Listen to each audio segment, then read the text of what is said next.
Welcome to the Penguin Magic Podcast. I'm your host, Eric Tate. We have an incredible show for you this week. The main event is a rare combination of Cardistry expert and mentalist. Franco Pascali is my guest. Franco was a junior at the Magic Castle, has worked with Theory 11, and had his own show at the world-renowned Roosevelt Hotel in Hollywood, California. He has a deep fascination with contrast and understands subtlety and nuance in ways that are truly impressive for someone as young as he is. I caught up with Franco here in Chicago, and now you get to join our conversation. Franco Pascali, thanks so much for joining me here on the Penguin Magic Podcast. It's so exciting to have you because I think I first met you, God, it must have been 8 or 9 years ago at Magi Fest. Or maybe Magic Live. Or Magic Live. Yeah. I think so. Yeah. You are this crazy, strange mix of cardistry and mentalism. Those are two things I would have never put together. I love cards.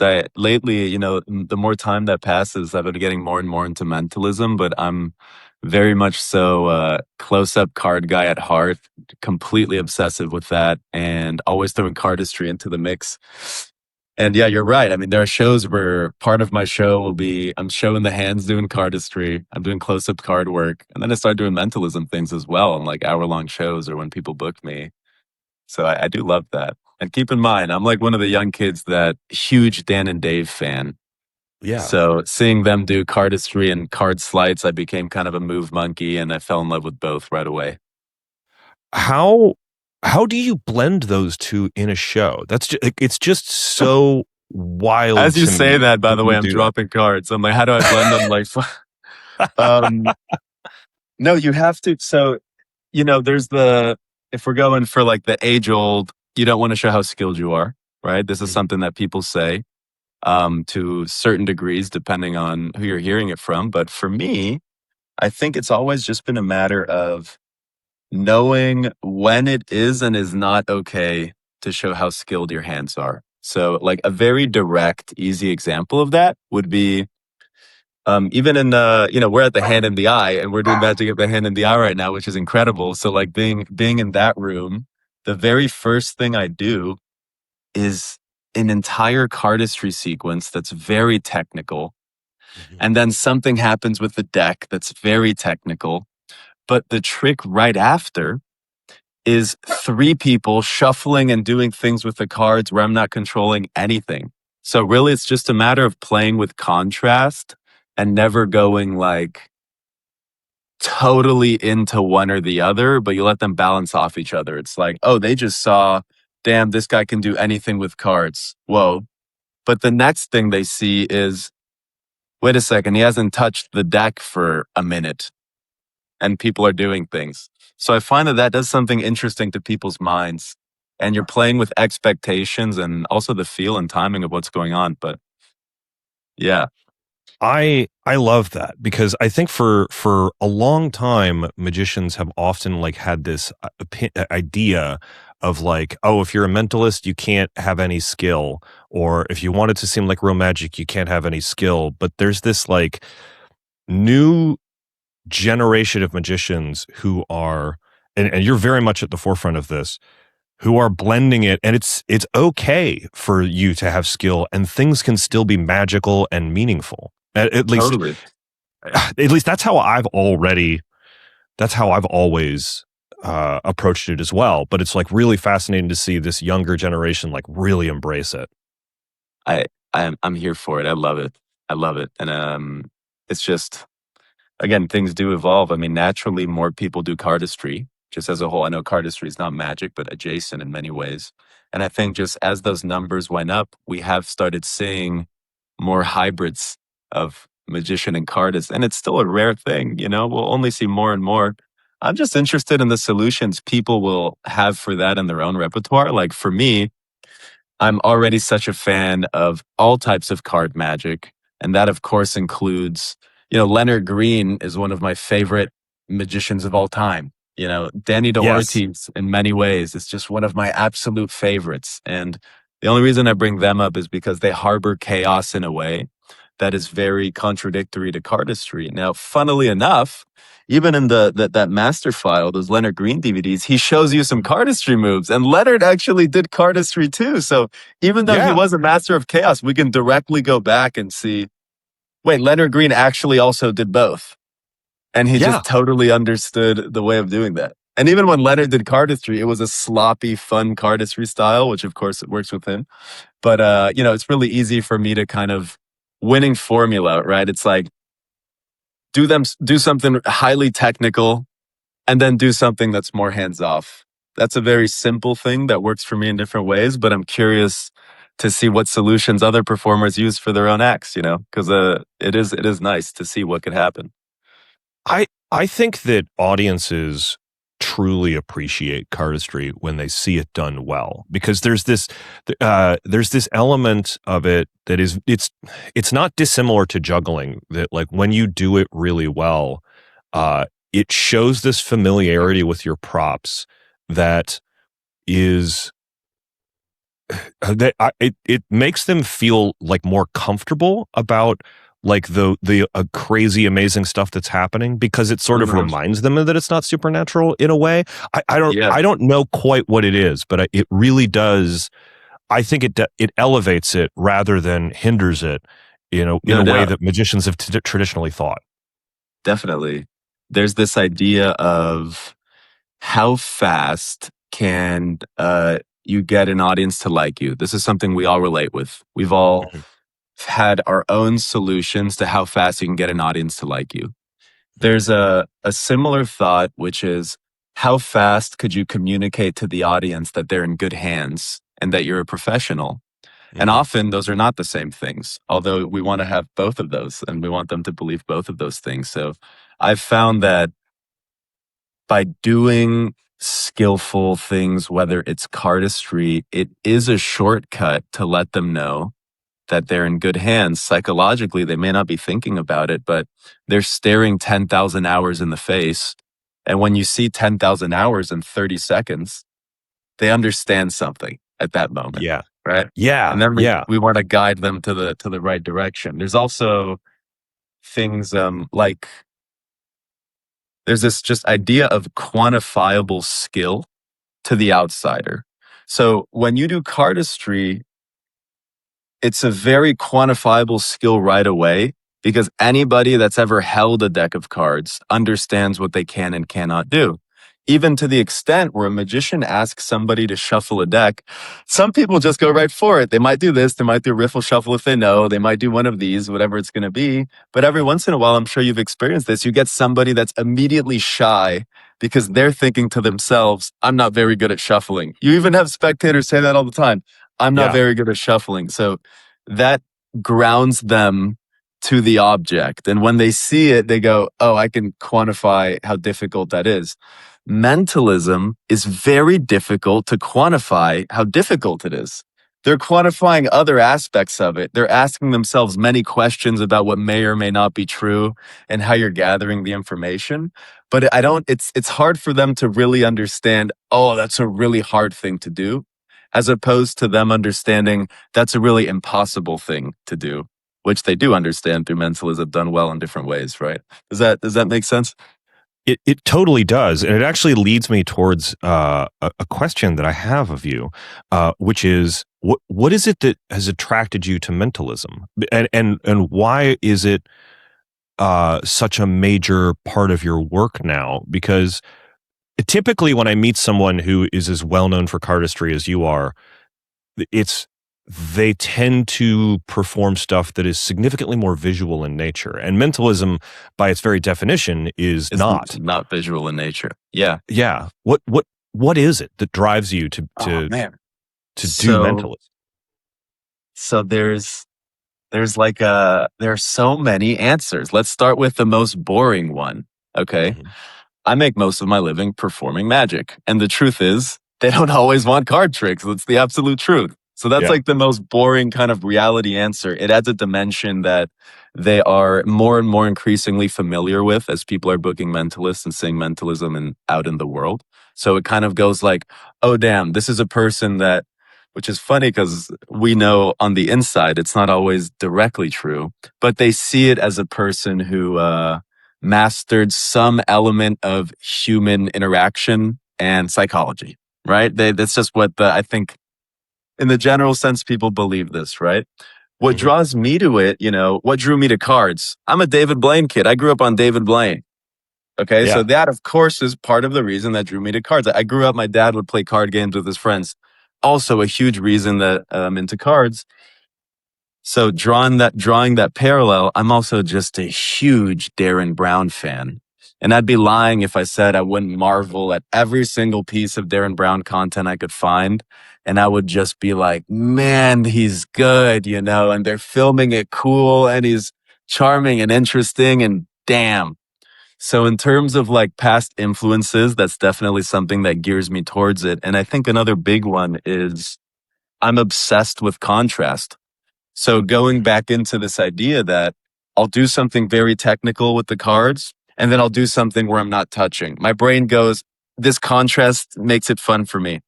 Then we Mhm. could take that whole thing into the contrast between those two things I just said, and mentalism is another high contrast.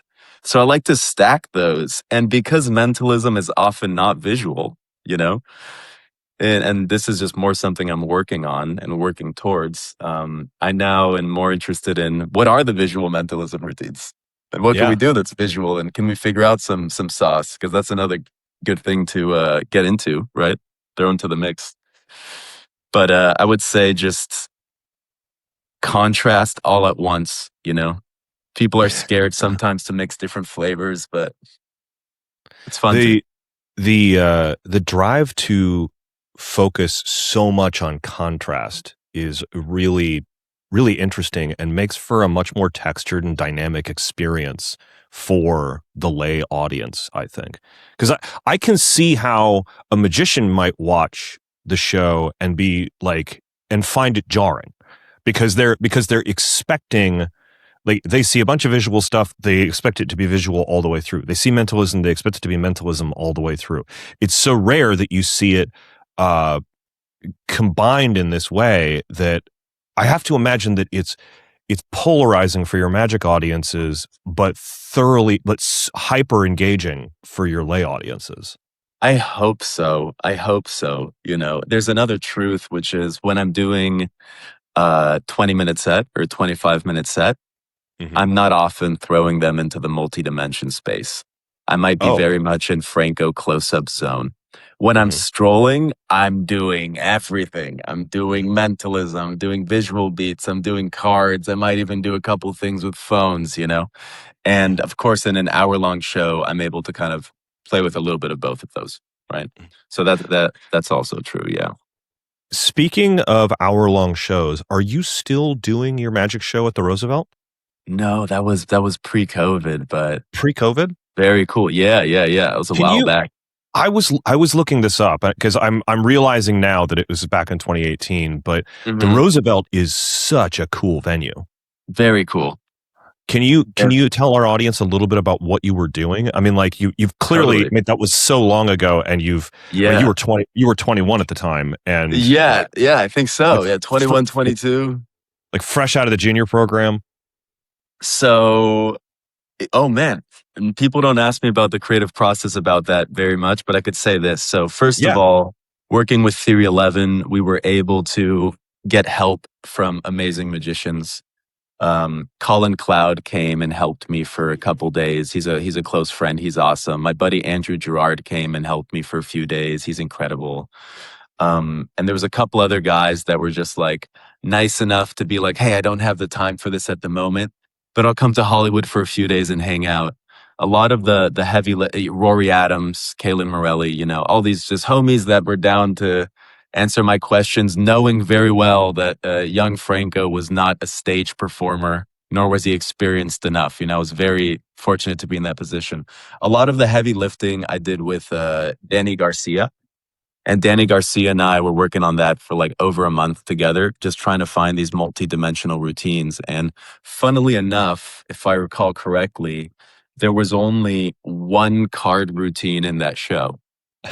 And so imagine, right? I've never done a stage show before. All I really know is cards, or that's like what I'm most confident in. And in that show, I did one card routine. So what that really turned into is just purely flavor. How could everything feel different than the last thing?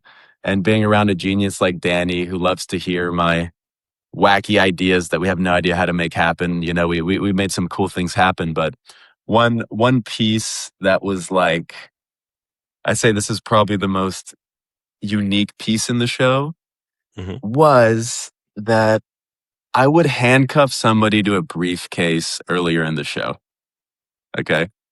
And they would be in the audience handcuffed to this transparent briefcase. The briefcase you could see through, and inside there's like this metallic envelope that you're not sure what it is. And that happens earlier on. So the ending routine of the first half of the show, then there's an intermission in second half. Ending routine of the first half was a bit just classic confabulation of a bunch of things that happened in the show and things people said. And we just had a very creative load for the method for that. And that was all cool and fun.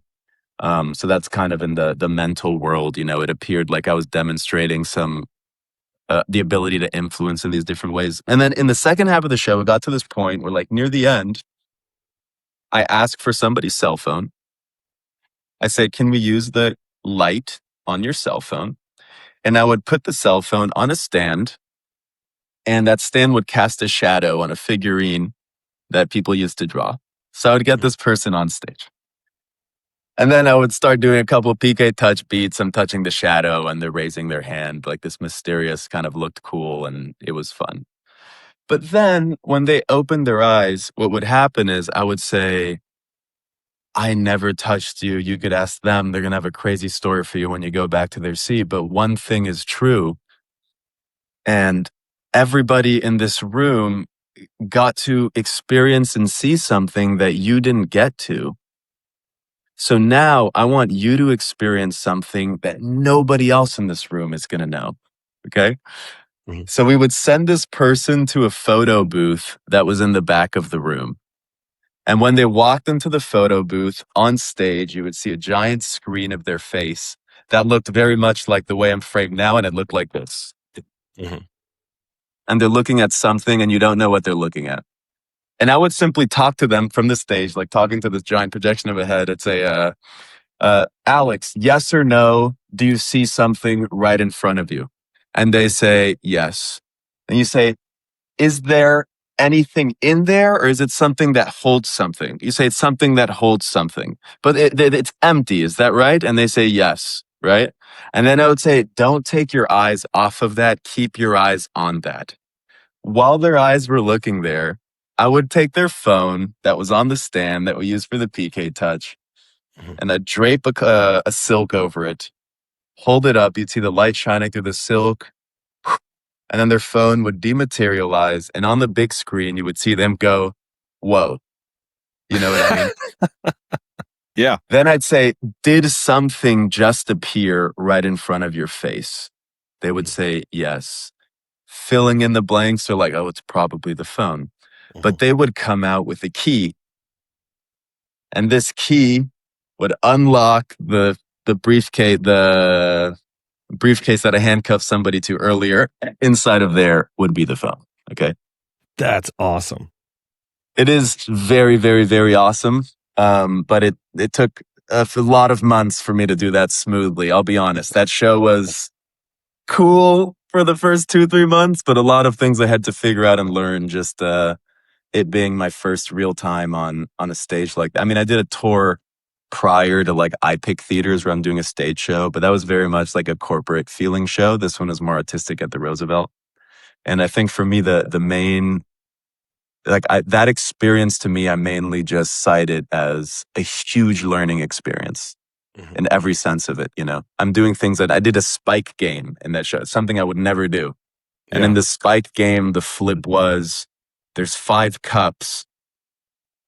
They point one through the hypnotic process, XYZ. I would smash my hand on it and then lift up the other cups, and there were spikes under all the other cups.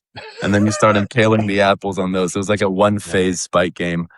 And this was just, we had so many fun ideas with Danny and the boys, just trying to make it happen and dreaming big. And some of them worked better than others, but again, just an experience that taught me a lot, nonetheless. And shout out to Theory 11, who's believed in me enough to do that. You know what I mean?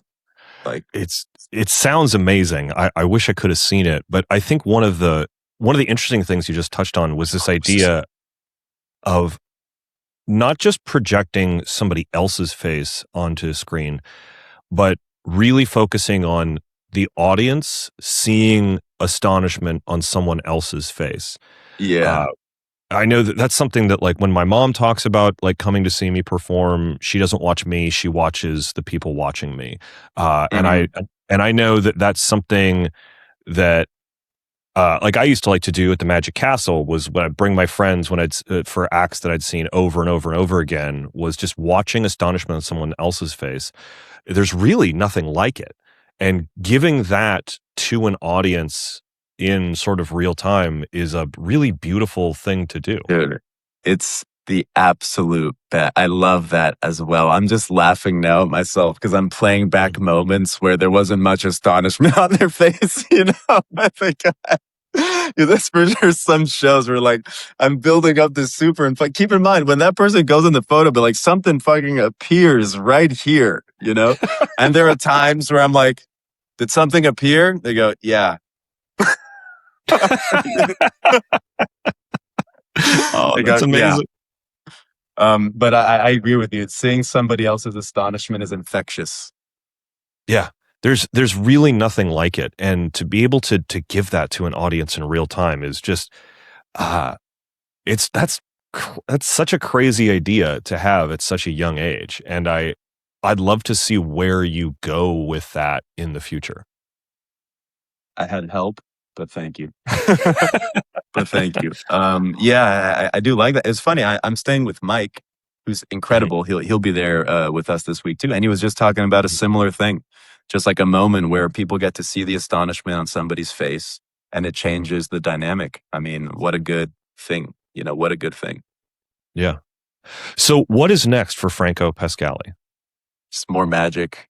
Everywhere more, and attempting a higher level every time. I'm not an end goal oriented person, but I'm a very much enjoy the process person. So that truly is all I care about. If I'm doing magic, I'm happy. If I'm improving, I'm even happier. What is your creative process? And I'm asking this specifically because I'm sort of thinking back to our conversation around doing cardistry and mentalism and enjoying this like high contrast thing.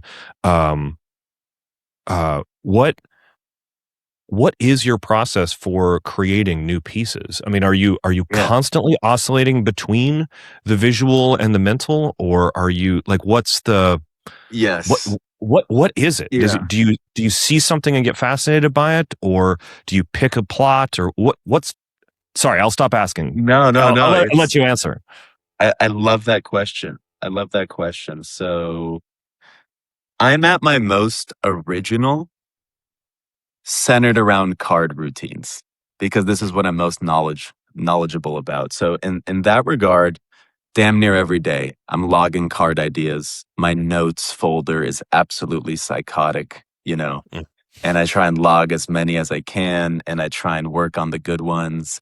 And there's a collaborative aspect. I have like a tight group of friends that I'll just hop on Discords and we'll share ideas and chat and see where that leads. So that's really fun. But in terms of like, is there a linear process? For me, no. And almost the best things have come from an exciting spark. So if you look at a routine and you go, okay, a routine could be, will have many things, right? It'll have the scripting you're using. It'll have maybe the jokes or lines that are adding flavor, right? Which ties into that. It'll have the method itself. It'll have the effect. Maybe there's a move you have to do that's interesting, but any one of those things can give me energy and make me want to work on something. So it could sometimes be out of order. It could be like, okay, you look at two spectators, right? And you say, what if the two of you could tell each other something that neither of you could know? What does that mean, right? I don't know what that means, but I like how that sounds. And if we can deliver on that magically, that might mean that that day or those few hours when I'm thinking about it, I'm energized by that line and I'm figuring out how to backtrack from that line, right? In another sense, it could be, oh, I have this way of acquiring information using a stack in this kind of unorthodox way. And we're actually knowing a lot of the cards they're holding in a moment where they wouldn't think we are. And then maybe that day I'm energized by this method. And then this method is energizing me to try and figure out where to place it, right? Or maybe, it could be, it could come from anything. I guess is what I'm saying is it's out of order. Or I'll have like an ambiguous opening for a trick, meaning that line, I just blabbered a line, right? But that line, we could probably think of effects to make that line happen. Similar to that, we could think of a series of actions in which we don't know what's happening next, but that could energize you in its own way, right? So maybe, you give somebody the deck of cards to start shuffling and you reach in and you take one and you just chuck it. Now they're like, what the hell was that all about? Okay, maybe that's a bad idea. Maybe it's a good idea. But at the very least, we could all think of what comes next. I could ask you, you would have different solutions for what comes next. I could ask myself and maybe I'll have different solutions for what comes next. But I do like being in a place where there's this nugget and it could manifest its way however you want, I like this idea of focusing on the thing that energizes you, not going linear. And it sounds like you are an extraordinarily collaborative person, hopping on Discords with people. It sounds like I love it. It sounds like you're very conscious of the fact that your magic is not just your own creation, that it's the act of being with other magicians that allows you to create the miracles that you do. It's so funny because like there are times where I'll we all have things that feel very much ours, and that's a beautiful thing. And there are things that, I'll publish and I'll work on where like, we'll call it the heavy lifting very much comes from the Franco on the inside that had this beautiful spark of X, Y, and Z and is turning into things. Then there's other people that lie to themselves about the wheels that they're reinventing, right? And I'm not so interested in that because like, I'm okay if something's collaborative, It's like, let's study things that have already happened. Let's talk about how we feel about it. And maybe our own angle to that will be like better. But I do think that the North Star is the audience experience. So what that means is I can have this super nerdy, beautiful card idea, right? But I could also be smart enough to look back at how Charlie Miller did it and know that that's just better. Yeah. And like, that's okay because we're all learning and trying. And sometimes our solution will be better. But I'm like I guess as we all are, we're hard on ourselves as to what we're actually creating and if there's value in it. Because I could point you to 10 super weirdo fun ideas that I might show the magician homies and they go, oh, this is such a fray. This is so Franco. This is amazing. But at the end of the day, an audience might be like, okay. That's cool. Unbelievably true. I can't tell you how many times that I've been like super excited about an idea and then it just like you show it to an audience, they're like, meh. It's just this constant reminder that what magicians enjoy, other people don't always enjoy. This is true. Well, Franco, thanks so much for joining me here on the Penguin Magic Podcast. I know we've got to start getting ready for shows tonight, so I'll see you at the mansion, buddy. I'll see you at the mansion. Thank you for this. You rock. That's going to do it for this week, kids. Thanks so much to Franco for being on the show, and thanks to you for listening. If you ever get a chance to see Franco live, do it. He's amazing. I love what he's doing, taking huge artistic risks, blending visual cardistry with hands-off mentalism. It makes me want to start exploring contrast in my magic. I have some exciting guests coming up in the next few weeks, so be sure to stay tuned to this show. And before you all ask, Rocco and Bellatrix are loving Chicago. They got here early this week and are loving the Park, right next to our apartment. I have to spell it because they're right next to me. As always, we're a weekly podcast, so be sure to like and subscribe, as well as share your favorite episodes on the social media platform you've been looking for local dog parks at. If you want to reach out to me about anything on this week's show, you'll need to have serious discussion with me about Malort. The only thing I am firmly against is this foul liquid that seems to be a cruel joke everyone in Chicago plays on each other. But if bitter liquor that tastes so foul it wasn't even outlawed during Prohibition isn't your cup of tea, you can always hit me up on Instagram at Eric Tate. That's at ERIKTAIT. From me and everyone else here at the P3 Magic Studios, practice, perform.